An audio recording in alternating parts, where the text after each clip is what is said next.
Para darmos andamento, quero chamar aqui no palco Bruno Veiga. Bom dia, Bruno. Bom dia, gente, tudo bem? Tudo ótimo, excelente. É um prazer ter você aqui com a gente. Em nome da Beninfo e do Instituto Formation Management, quero deixar aqui nossa gratidão por você ter aceito estar com a gente nessa edição de maio do Data Science Leaders, tá? E para começarmos aqui, eu queria deixar aberto para você falar ao pessoal. Quem é Bruno Veiga? Beleza. Eu deixei uma etapa disso na minha apresentação. Eu acho que eu posso começar ela e já Pode. faço tudo isso, pode ser? Pode. Já pode colocar na apresentação, então, e você segue a apresentação. No final, eu retorno com as perguntas dos participantes. Fechou. Assim que Estou. chegar aqui, eu já coloco na tela. Tá. Tá vendo minha tela? Já está aparecendo aqui, só colocar no modo apresentação. Beleza, prontinho. Excelente, boa apresentação. No Legal. final, eu volto com as perguntas, tá, Bruno? Fechou, combinado. Bom, gente, bom dia. Meu nome é Bruno. Hoje eu vim trazer para vocês uma apresentação que vai misturar um pouco da parte técnica, né? Eu vou falar um pouco sobre um modelo que eu utilizei num caso recente, que é o XGBoost, mas também quero trazer para vocês um pouco sobre todos os soft skills, tudo que a gente precisa para trabalhar no dia a dia, né? Tipo, na área de ciência de dados ou na área de dados em geral, né? É bem legal que eu estava vendo, né, a apresentação do Josias, e ele falou muito da parte mais macro, né? Ele falou como as empresas têm que começar a tomar as atitudes, tomar as decisões para começar a utilizar a área de dados dentro delas, o estudo dos dados. E para mim vai ser algo mais focado, né? Quando a empresa já toma essa decisão e já contrata um cientista, contrata um analista, enfim, como é que essa pessoa trabalha, né? Como é que é o dia a dia dela, o que ela faz, e é meio que sobre isso que eu vou falar hoje também.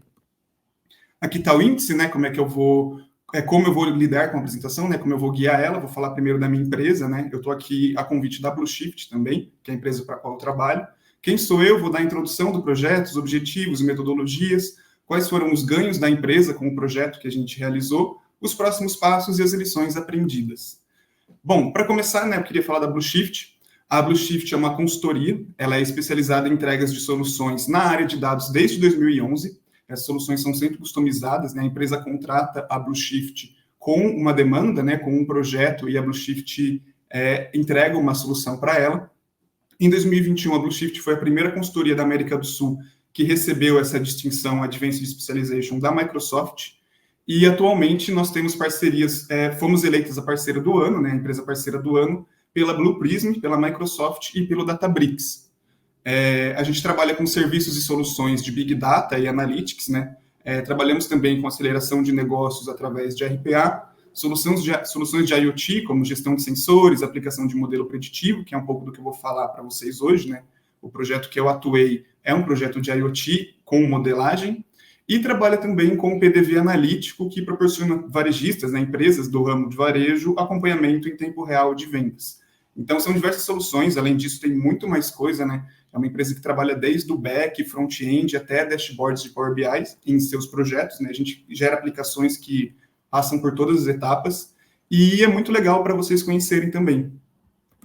Sobre mim, né? Quem sou eu? Eu sou Bruno, tenho 27 anos, sou do interior de São Paulo, né? Sou de Indaiatuba. Atualmente eu moro em Pouso Alegre, no sul de Minas. Eu sou formado em engenharia de alimentos, não tem nada a ver com a área que eu trabalho hoje, mas eu trabalho há mais de 4 anos na área de dados no geral. Trabalhei durante a faculdade, trabalhei durante o meu estágio, e quando eu tive a oportunidade de realmente ingressar na área, né, que foi com a Blueshift, eu ingressei. Hoje eu estou na Blueshift há mais de 3 anos. Eu consegui ingressar na Blueshift também porque eles têm um programa de treinamento, eles chama Blue Academy, é um programa onde eles pegam pessoas que têm interesse em ingressar na área de dados, né, tem algum conhecimento prévio de programação, Power BI, algo do tipo, e a gente passa 3 meses treinando sobre ciência, engenharia, análise de dados. É um treinamento bem intensivo, e depois disso, né, por ser uma consultoria, eles já te soltam em algum cliente. Foi o que aconteceu comigo. Eu fiquei 3 meses durante o treinamento com eles. Depois de 3 meses, eles me deram a opção de ir para um cliente, e eles falaram: você quer focar ciência ou engenharia de dados nesse cliente, né? São as 2 áreas que eles estão precisando. Eu escolhi a ciência de dados e estou lá desde então. Estou na área desde então. Então, essa oportunidade surgiu e foi muito boa, e a Blueshift continua com o Blue Academy aberto ainda então. Então, é bem legal para quem realmente quiser migrar, é algo que eu sempre sugiro para quem vem falar comigo. Bom, sobre o projeto em si. Eu escolhi uma das demandas que eu tenho trabalhado no momento, a demanda para uma empresa que é uma empresa que ela entrega serviços para a população. Então, lá na frente, quando for falar de ganhos, né, sobre como o projeto trouxe algum ganho para a empresa, a gente não mede esse ganho em questão financeira. Por quê? Porque é uma empresa que entrega serviços para a população e se algum equipamento, alguma coisa quebra nessa empresa, é um bairro inteiro que fica sem esse serviço. Então, é um ganho mais social, vamos dizer assim. É um ganho que quando a gente impede que algo aconteça, né, quando a gente faz uma manutenção preventiva por conta dos modelos que a gente utiliza, um bairro fica bem, entendeu? Um equipamento deixa de quebrar e o bairro continua recebendo esse serviço. O projeto é chamado de APM 4.0. APM é uma sigla do inglês que significa Gestão de Desempenho de Ativos, e o objetivo dele é substituir todo o controle manual de processos por um sistema automatizado. Então, tudo que a empresa, que já é grande, faz hoje via Excel, cálculos manuais, o projeto foi com o objetivo de criar uma aplicação, e essa aplicação vai entregar todos esses cálculos, todas essas análises prontas para o cliente. O cliente vai entrar todo dia a partir das 8 da manhã, todas as análises já estão prontas de todos os dias anteriores. Se o cliente quiser alguma análise diferente, né, que a gente chama de CEP, que é o controle estatístico de processo, ele vai lá, ele seleciona os parâmetros que ele quer visualizar, o equipamento que ele quer visualizar, e ele vai ter também a análise do jeitinho que ele precisa depois de 5, 10 minutos. É algo bem instantâneo, bem rápido, que rendeu uma economia de tempo muito grande. Mas não é dessa demanda específica que eu vou falar. Vou falar de uma demanda menor, que está dentro desse projeto, que é chamada de regulador smart. Quando eu entrei no projeto, a gente estava finalizando essas demandas de CEP instantâneo, tudo isso de carta controle que eu falei para vocês agora, mas eles queriam também alguma demanda relacionada à predição de dados para eles poderem ter essas análises preventivas. E o que eles me chamaram para fazer era esse projeto de regulador smart. Quando eu falei para vocês que eu queria falar mais de skills técnicas e também de soft skills, a primeira parte do soft skill que entra aqui, né, que eu acho interessante para quem está querendo entrar na área ou para quem já está na área, é saber transcrever, né, tudo que o cliente pede para a gente em código e em ações, né? Por quê? Porque quando o cliente chama a gente, eu, pelo menos, já peço desculpa ao cliente antes, mas eu trato ele como se ele não tivesse noção do que é a ciência de dados, de como a gente trata os dados, de como funciona o processo como um todo. Eu trato ele simplesmente como um usuário da aplicação. E as demandas geralmente vêm assim como parte de um usuário de uma aplicação. Então, quando ele chegou para mim, ele me pediu 3 coisas. Ele queria que na aplicação existisse, né, tivesse um dashboard com os dados históricos de cada parâmetro e de cada equipamento que eles têm. Então, quando a gente fala de regulador smart, a gente fala de equipamentos que eles vão pegar um parâmetro, tipo uma pressão de entrada, uma temperatura, e eles vão regular esse parâmetro para que ele saia do jeito que eles querem. Então, se a pressão entra X, o objetivo do regulador smart, desse equipamento, é devolver uma pressão X sobre 2. Então, é algo do tipo que esses equipamentos fazem. Eles queriam um primeiro dash com todos os dados históricos de tudo que estava acontecendo. Beleza. A outra coisa que eles queriam era um dash que comparava os dados reais, esses dados que eu já tinha, tipo nessa tabela de dados históricos, né, já tinha tratado e entregado para eles, mas com os dados que deveriam ser ideais. Porque quando eles recebem esse equipamento, o fornecedor do equipamento envia para eles uma lista de como os dados deveriam se comportar. Então, para uma pressão X e uma temperatura Y, a vazão tem que ser Z. E aí eu comparava, criava uma base, onde essa base comparava os dados históricos, os dados reais com os dados ideais, e aí gerava uma flag que dizia, ó, o dado real está próximo do ideal, o equipamento está performando bem, ou o dado real está bem fora, o ideal deveria ser 10, o real está 30, e tem alguma coisa errada nesse equipamento. Mas esses são objetivos, são coisas que eu fiz, mas não é nisso que eu vou focar agora nessa apresentação, porque se eu for falar como eu fiz tudo isso, vai demorar bastante. O que eu vou focar realmente vai ser na parte de modelagem, porque a última demanda que eles me pediram nesse projeto foi um dashboard, e eles queriam que nesse dashboard eu tivesse valores, né, para cada parâmetro, previstos para 30, 60 e 90 dias. Então, eu ia ter que pegar todos os equipamentos, todos os parâmetros de todos os equipamentos e prever esses valores para 30, 60 e 90 dias. Então, foram muitos modelos que a gente realizou para chegar nesse output final e para o time de Power BI depois realizar o dashboard. Quando eu falo de soft skill, né?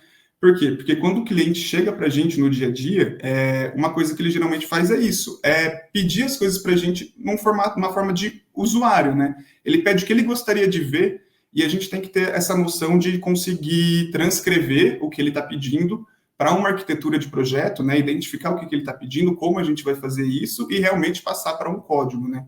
Então, eu sou um cientista, eu não trabalho com dashboard, não trabalho com Power BI, mas o pedido que chegou até mim foi um de um dashboard. Então, tive que entender o que o time de Power BI precisaria para poder gerar uma base que o time de Power BI conseguiria utilizar para entregar esse dash para ele. Então, parte da rotina é realmente essa, é conseguir ter uma comunicação transparente e saudável com o cliente a ponto de entender realmente o que ele quer. Bom, assim que ele me pediu esse modelo de predição, a primeira pergunta que eu fiz era qual modelo utilizar, né? Qual tipo de modelo utilizar. Eu sabia que os dados eram dados de valores contínuos, não ia ter nenhuma categorização dos dados, eu não ia prever se ia falhar ou não, eu ia simplesmente prever os valores, os parâmetros.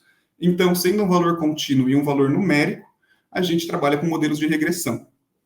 E qual o passo a passo para desenvolver um modelo de regressão, né?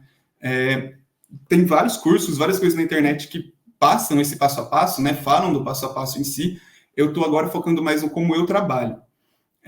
Eu geralmente passo por uma etapa de entendimento dos dados, né? Tá em negrito, porque eu vou explicar um pouco mais dela no próximo slide. Mas depois de entender os dados, como eles funcionam, eu passo por outras duas etapas, que é o tratamento dos dados, né? Tratamento de valores nulos, se precisar, tratamento de duplicatas, entender, né, o que o Josias falou, o quão o dado está ruim ou não. Então, passar por esse entendimento e tratar os dados depois, e pré-processar os dados, né? É a etapa onde eu gero features, né, parâmetros que vão ser utilizados no meu modelo, para depois realmente passar pela construção do modelo, a validação dele e depois o deploy final.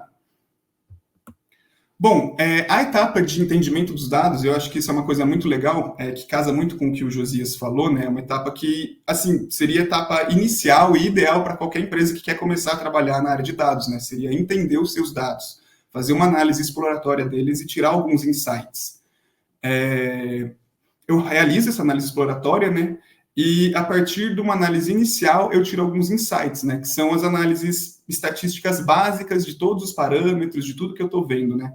Eu tiro qual é o valor médio de pressão para cada equipamento, qual é o desvio padrão desses dados, existem muitos valores nulos, existe algum momento do dia em que os equipamentos não aparecem, os valores não vêm, os parâmetros não chegam até mim. Então, eu tiro insights, apresento esses insights para o cliente já, né?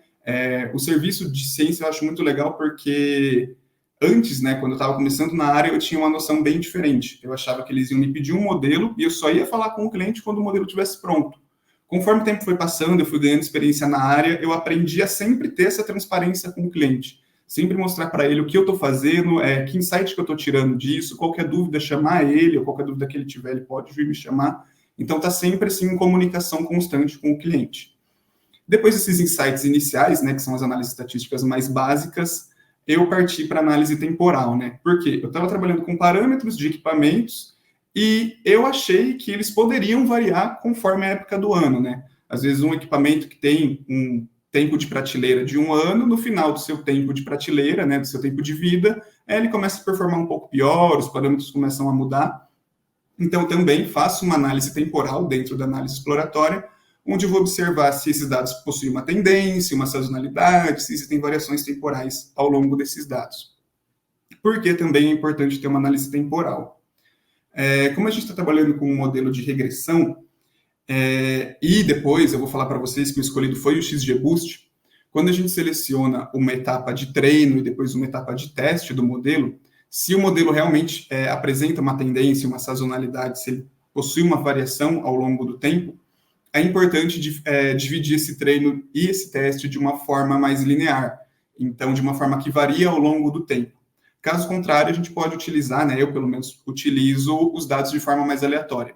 Nesse caso, não. Nesse caso, realmente existia uma tendência, uma sazonalidade, de acordo com a análise temporal. Por conta disso, eu dividi o treino e o teste de forma linear. Bom, sobre o modeling, né? Agora a parte de começar a entrar na modelagem do modelo.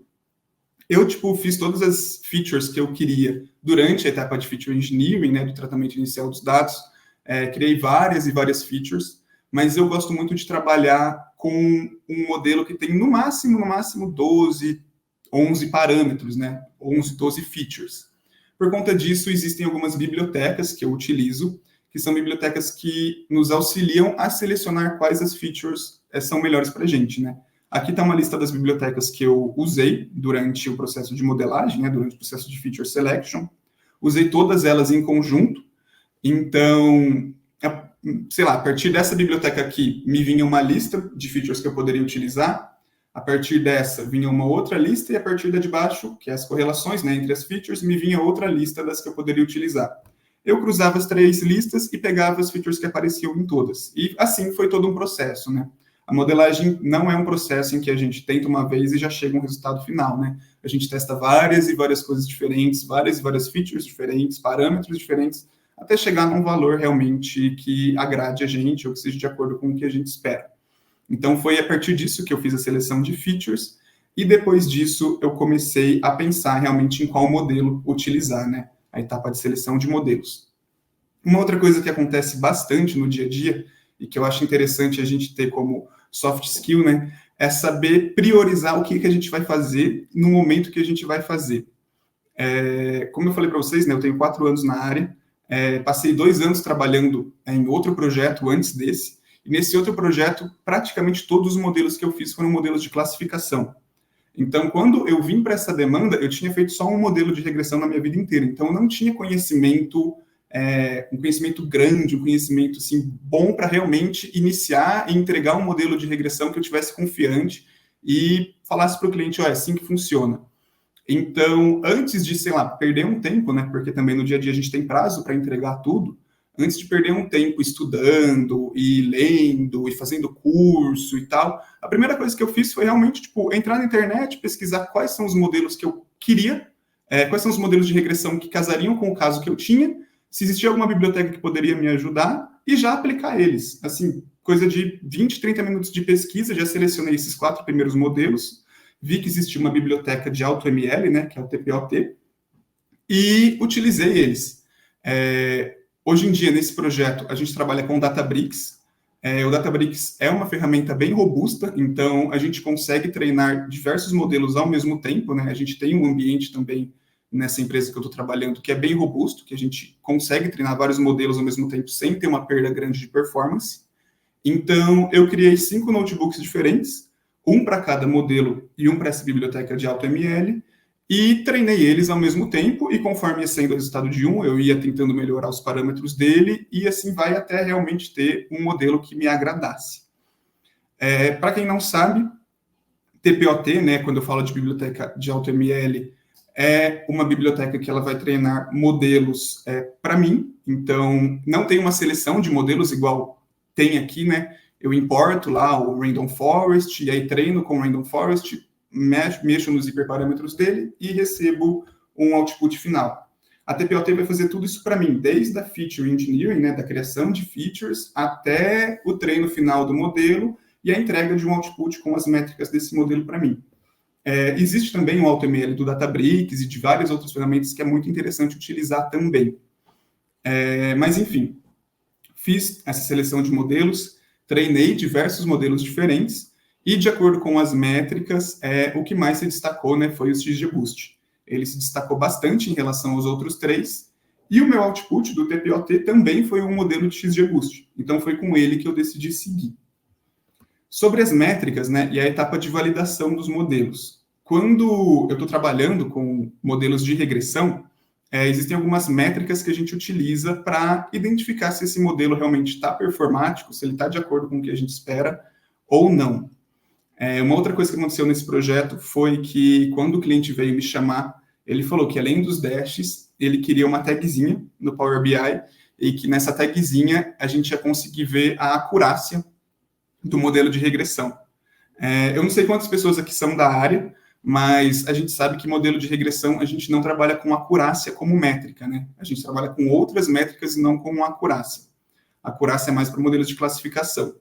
Então, Quando ele veio com essa sugestão, né, com essa demanda que ele queria, eu não simplesmente falei, não vai dar, me desculpa aí, não tem como fazer acurácia para esse tipo de modelo e já era. Parte do dia a dia nosso é realmente trazer soluções. Então, eu falei para ele que eu conseguiria entregar uma acurácia para ele sim, que ia ter lá uma porcentagem de acerto do modelo, e eu eu utilizei essa métrica, que é 1 menos MAP, né, MAP, como a acurácia que ele tanto quis. Depois, ao longo dos dias, quando a gente fez uma reunião para validar isso, eu expliquei o que era esse 1 menos MAP, expliquei por que de não utilizar realmente uma acurácia, né? E ele entendeu e aceitou super. E, além disso, sugeri também outras métricas para mostrar no dashboard. Sobre as métricas. Essa é uma lista de métricas que a gente pode utilizar para modelos de regressão, mas as que eu mais gosto de trabalhar realmente são o MAE, que eu sugeri para ele, que é o erro médio absoluto. Quando a gente fala do MAE, a gente está falando de uma métrica que vai medir qual que é a média do erro do nosso modelo. Então, se a gente tem valores que variam, sei lá, de 1 a 10, e o nosso erro médio absoluto é 0,2, quer dizer que se o valor fosse 5, o modelo previu de 4,8 a 5,2. Então, é muito interessante para o usuário entender qual é essa variação de erro que o modelo pode ter. Por isso, sugeri o MAE também, e é uma métrica que eu gosto bastante. O MSE é o erro quadrático médio, e o RMSE é a raiz quadrática média dos erros. O R quadrado é o coeficiente de determinação, né? É o quanto o modelo está tão melhor como se... Assim, se o modelo tivesse prevendo só as médias dos valores, ele estaria tão melhor que só prever as médias ou não? Esse é mais ou menos o R quadrado, né? O coeficiente de determinação. E o MAP é o erro absoluto percentual médio. Então, quando eu subtraio 1 pelo MAP, né, eu tenho o acerto absoluto percentual médio. Por isso que a gente chama de acurácia. Além disso, depois de todas essas métricas, né, de identificar as métricas, identificar os modelos que realmente melhor performaram, a gente faz a validação cruzada, que nada mais é do que uma técnica para identificar se o nosso modelo tem ou não overfitting, né? Overfitting é quando o modelo é treinado tão bem, mas tão bem para os dados que ele foi utilizado, os dados que ele foi treinado. Então, a gente separa, né, treino e teste, o modelo identifica muito bem tudo que está no treino, e aí ele é muito bom para aquilo, e só para aquilo. Se os dados mudarem, ele perde essas métricas. O MAP dele cai, o MAE dele aumenta. Então, a validação cruzada é justamente para identificar se teve ou não o overfit. Bom, fiz tudo isso, né? Como eu falei para vocês, o XGBoost foi o que melhor performou.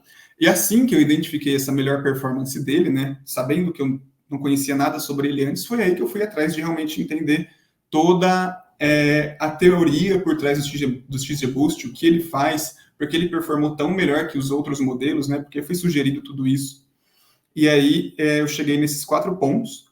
E se alguém hoje me perguntar, me pedir indicação de algum modelo de regressão, ou até mesmo de um modelo bom para séries temporais, por conta desses pontos, o XGBoost vai ser o modelo que eu vou indicar com certeza. O primeiro ponto, né, de por que ele performou tão bem, é porque ele trabalha com gradient boosting.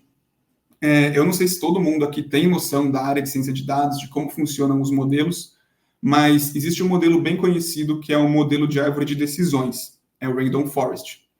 E ele gera árvores de decisões de forma aleatória, e de forma aleatória ele seleciona as melhores, e é isso que o modelo entrega. O XGBoost, ele tem esse gradient boosting, que a gente chama, porque ele gera essas mesmas árvores de decisões, mas não de forma aleatória. Ele sempre vai gerar uma árvore seguinte de acordo com o que performou bem ou performou mal na árvore anterior. Então, ele vai estar sempre melhorando esse gradiente dele. Por isso que ele é mais performático. Além disso, uma outra coisa que ele faz é que ele trata tudo que é variável faltante. Então, se eu tenho algum dado nulo ou alguma coisa que está faltando na hora do treino desse modelo, ele consegue complementar esse dado, né? Ele consegue pegar a média dos valores anteriores para complementar esse dado, ou ele consegue entender como é que o dado funciona para gerar um valor para ele. Então, para bases que não estão tão bem tratadas assim, essa parte do tratamento das variáveis faltantes é bem interessante. Outra parte também que ele atua bastante é a regularização.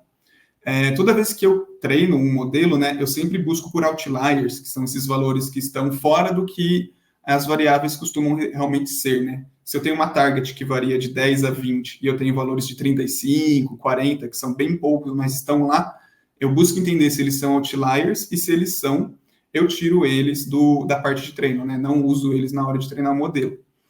Caso não exista isso de outlier e os dados estão bem não uniformes, o XGBoost ele consegue regularizar o modelo, ele consegue identificar o que é outlier e o que não é, para prevenir um overfitting no final, ou seja, para ele entender quais são os dados que realmente fazem sentido ele aprender e quais são os dados que estão lá que não fazem sentido. Então, regularização é uma coisa muito importante para o XGBoost também. E fora isso, a gente tem também a paralelização e a escalabilidade, né? Que ele é um modelo que performa muito bem, ele consegue trabalhar em diversos núcleos diferentes do nosso ambiente. Então, se a gente tem um ambiente com vários núcleos, ele roda muito rápido, ele é muito bem performático, e ele também tem uma escalabilidade muito boa para grandes conjuntos de dados, né? Eu trabalhei com bastante conjunto de dados, trabalhei com um histórico de 2 anos na empresa, de vários equipamentos e de vários parâmetros de todos esses equipamentos. Esses parâmetros a gente pega de 5 em 5 minutos, então era muito dado, e assim, o treino dele foi super rápido, o Databricks realmente era uma ferramenta que ajudou bastante na performance, então foi muito bom assim, utilizar ele. E é por conta disso que eu realmente escolhi ele como o modelo, e ele foi realmente o modelo que performou melhor, e até hoje a gente usa, né? E agora falando um pouco do deploy, né, do modelo e dos ganhos que a empresa teve. Como eu falei para vocês, né, é uma empresa que ela entrega um serviço para a população. Então, quando eu fiz o deploy do modelo, quando o modelo começou a atuar já em PRD, né, já no ambiente de produção da empresa, as previsões iniciais já indicaram alguns equipamentos que poderiam falhar no futuro e já foram organizadas algumas agendas de manutenção preventiva. Então, é o que eu falei para vocês, né, o ganho aqui não é um ganho financeiro, mas é um bairro que deixou de não ter esse serviço por um período de tempo. Então, isso é muito importante. Um bairro, uma empresa, alguma coisa do tipo. E um outro ganho que teve, né, foi que antes mesmo de entregar o projeto, quando o projeto ainda estava na etapa de dev, lá naquele dash inicial, que era um dash de comparação entre os dados reais e os dados ideais, o cliente já identificou falhas em alguns equipamentos. Então, ele já foi a campo, já ajustou esses equipamentos e já consertou eles, né, já evitou falhas maiores no futuro, mesmo com o projeto em dev, ainda sem nem, o povo da empresa ter acesso, a aplicação ainda nem estava pronta, e o cliente já identificou isso com tudo que eu já mostrei para ele, né, já fui mostrando ao longo do tempo. Os próximos passos agora, né?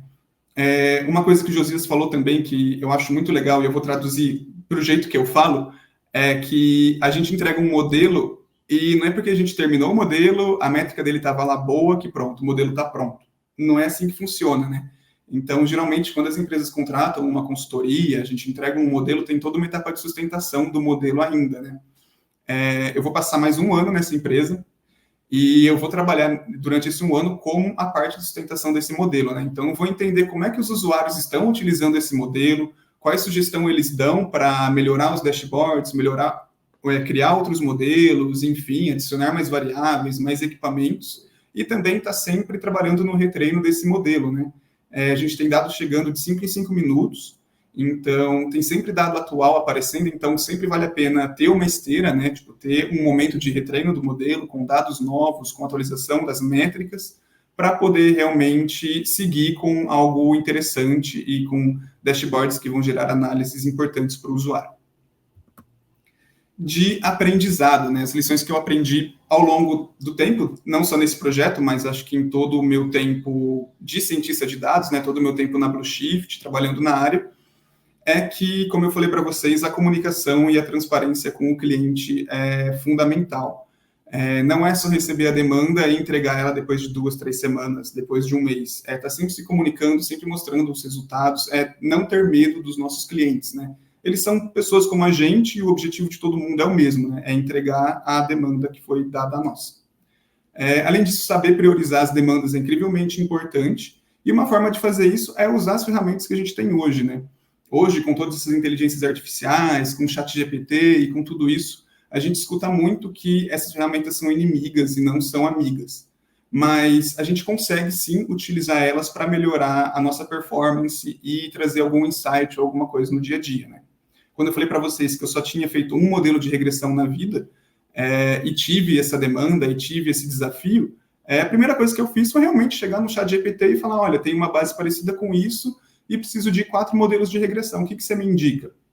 Ele passou a lista, eu descobri como é que funcionavam esses modelos, coisa realmente de pouco tempo, né, igual eu falei para vocês, meia hora, 1 hora, como coloquei os modelos para rodar, e depois fui realmente buscar uma pessoa, alguém com mais senioridade que eu, alguém que entende mais que eu, para me explicar sobre todos esses modelos e sobre tudo que eu realmente estava fazendo na prática. E durante essa entrega, né, eu recebi um feedback que foi muito legal, que eles falaram para mim que eu estava deixando de ser prestativo porque eu estava me tornando uma pessoa mais proativa, né? E eu acho que é isso que a gente começa a desenvolver quando a gente está criando uma certa senioridade na nossa área, né? A gente começa a pegar os problemas que podem acontecer antes deles acontecerem, a gente começa a entender, começa a saber como ler o cliente antes mesmo do cliente chegar até a gente para pedir alguma coisa, e aí a gente começa a trabalhar nessa proatividade, né? Uma palavra que tem sido utilizada muito hoje, às vezes até perde o significado, né, de tanto que as pessoas usam, é uma palavra que, qual que é qual que é uma qualidade sua? Sou proativo, todo mundo fala isso, mas realmente, tipo, é algo que faz a diferença no dia a dia, se você quer crescer na área, se você quer fazer uma entrega boa, tentar ser proativo antes mesmo de ser prestativo. E era isso que eu tinha para entregar para vocês hoje, gente. Muito obrigado pela apresentação e pela oportunidade.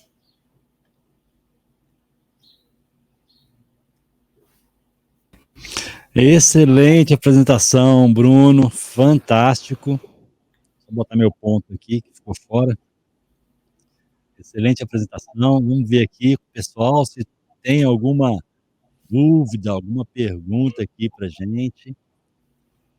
Vamos lá, gente. Lembrando, viu? Sempre que vocês tiverem dúvidas, tiverem perguntas, coloquem as perguntas durante a palestra, assim que elas surgirem, tá? E assim a gente consegue respondê-las. Ó, tem uma pergunta aqui do Pedro Dias. Ele fala o seguinte: você pode contar melhor como funciona a aplicação? Como ela é atualizada e como ela substitui o que era feito manualmente? Posso sim. Então, a demanda no geral, né, surgiu para a Blue Shift como empresa para realmente criar essa aplicação, né, essa aplicação que a gente chama de APM 4.0. Ela é um site onde os colaboradores da empresa entram e nesse site a gente vai ter diversas abas, cada uma com a análise que eles se interessam. Cada uma com uma análise de CEP, se eles quiserem, tem a aba do regulador, tem a aba de todos os dashboards. Como o regulador ele diz, né, se os equipamentos estão fora ou não do esperado, né, se eles estão dentro ou não do valor ideal, né, os parâmetros estão dentro do valor ideal, tem as flags, né, de todos os equipamentos que estiveram fora, né, os colaboradores conseguem colocar alerta para identificar se um parâmetro está fora ou não, e tudo isso antigamente era feito via Excel. Então, se um usuário quisesse uma análise de CEP ou quisesse uma análise de regulador, ele tinha que entrar no Excel, eles já tinham os cálculos prontos, mas ele tinha que parar o que ele estava fazendo, abrir o computador dele e fazer tudo isso via Excel. Hoje não. Hoje existem esteiras que fazem todas essas análises, né? Esteiras de dados que têm acesso aos meus notebooks, e elas passam pelos meus notebooks todo dia no mesmo horário, 3, 4 da manhã, antes dos usuários começarem a utilizar, e quando eles chegam às 8, 9 da manhã, os dados estão todos lá, tudo pronto para eles utilizarem em formato de dashboard. Se eles querem filtrar um equipamento, eles conseguem. Se eles quiserem selecionar só uma variável, eles conseguem.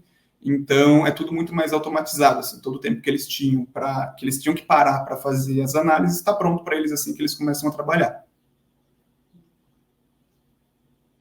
Fantástico. Vamos lá. Deixa eu ver aqui o pessoal. O pessoal tá meio tímido nessa manhã, gente. Vamos lá, vamos colocar perguntas aí pro nosso palestrante Bruno Veiga, que vai ser o momento que vocês têm para poder tirar essa dúvida de vocês, né? Vamos lá, deixa eu ver aqui. Só um segundinho, Bruno. O Pedro Dias está perguntando de novo o seguinte, olha, como é o dia a dia em um projeto que envolve contato direto com outras áreas, engenharia, Power BI, back-end, front-end, como é feito esse contato? Isso é muito legal, porque Quando o primeiro projeto que eu trabalhei, né, na empresa, era um projeto onde eu estava alocado como cientista de dados e foi o que eu falei para vocês, né? A demanda chegava, eu entregava a demanda e o meu contato era só com os cientistas, né? Só com o pessoal que realmente trabalhava na área. Esse é um projeto que a gente chama de projeto de escopo fechado, né? A empresa contratou a Blue Shift para entregar essa aplicação e aí a Blue Shift falou, para entregar essa aplicação a gente precisa de todas essas outras áreas. E eu, como cientista, não consigo trabalhar sem a ajuda da engenharia, sem a ajuda do Power BI, sem saber o que eles precisam.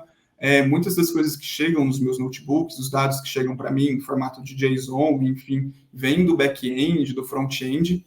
Então, o contato é constante, assim. A gente aprender a tentar entender as dores de todas as áreas, saber do que eles precisam, não pensar só na nossa área, né? Eu, como cientista, não devo pensar só no como o cientista tem que trabalhar, o que ele tem que fazer, mas ter esse contato direto e ter realmente, tipo, toda essa conversa, toda essa comunicação com todo mundo. Sempre juntos, assim, sempre que a gente tem uma demanda ou acontece algum bug no projeto que envolve a minha área e mais alguma área, entrar em uma reunião e ficar o dia inteiro juntos resolvendo, sempre assim, tipo, um ajudando o outro. Ótimo, vamos lá, temos mais perguntas aqui. Deixa eu pegar a pergunta. A pergunta agora é da Marina Caetano. Você falou que os próximos passos são a sustentação do modelo e das outras entregas. Como é essa etapa de sustentação? Certo. Como eu falei, né, a gente tem o deploy do modelo, tem toda a entrega para o ambiente de produção. E o Josias também falou, né, quando a gente treina o modelo, assim que a gente terminou de treinar, ele já não está mais tão performático como ele estava antes, porque os usos desse modelo mudam, as pessoas que estão utilizando ele mudam. Então, essa etapa de sustentação nada mais, nada menos do que a gente entender como o usuário está utilizando agora esse modelo que está em produção e sempre está adaptando esse modelo ao uso do usuário, né? Então, a gente sempre vai ter um ambiente de bastante conversa com o usuário vai mostrar para a gente como é que ele está usando, como é que está afetando o dia a dia dele e o que a gente pode melhorar com isso, né? Se é uma melhora realmente no treino do modelo, ou se é uma melhora na aplicação em si, nos dashboards. Então, a sustentação é sempre se adequar a como o usuário está usando, né? A gente fala que a entrega não é o final do projeto, mas sim o começo, porque agora que o usuário começou a utilizar, que a gente vai entender realmente o que falta e o que precisa melhorar. Fantástico, Bruno. O pessoal está só para parabenizações aqui, não tem perguntas para poder colocar. Vou dar só uns segundinhos aqui para o pessoal responder. Enquanto isso, o pessoal não coloca perguntas. Se você quiser já deixar aqui as suas considerações finais aí, agradecendo o público de hoje. Claro, eu queria agradecer pela oportunidade, né? Eu não falei no começo, mas essa oportunidade era para o meu chefe, mas a filha dele nasceu, então ele sugeriu que eu viesse falar no lugar dele, toda a minha experiência. E eu estou há 4 anos na área, como eu disse para vocês, né? Eu passei por uma mudança de área. Então, se alguém quiser realmente tiver interesse em vir para a área, mudar de área, quiser conversar sobre, eu estou à disposição. Pode me chamar no LinkedIn, pode chamar no Instagram, como quiser, que eu estou disponível para conversar. E muito obrigado pela oportunidade. Maravilha, Bruno. Vou aproveitar e fazer o seguinte aqui, ó. Vou pegar o LinkedIn. Deixa eu pegar aqui, ó. Pegar o LinkedIn do Bruno e já vou colocar no chat para vocês aqui, para vocês poderem se conectar, tá? Então tá aqui, ó, o LinkedIn do Bruno. Já tá no chat aí para vocês. Então se conectem a ele. Bruno, em nome da ABInfo e do Instituto Information Management, quero deixar aqui a nossa gratidão por você ter aceito estar com a gente hoje, nessa manhã maravilhosa, tá? Compartilhando um pouquinho desse conhecimento que você tem. E em breve teremos mais ações aí, contando com vocês, tá? Obrigadão, eu que agradeço pela oportunidade. Excelente, Bruno. Gratidão, excelente dia e te convido a ficar nos bastidores para poder assistir a nossa última palestra de hoje, tá? Show. Beleza, obrigadão. Nada, um abraço, Bruno. Até mais.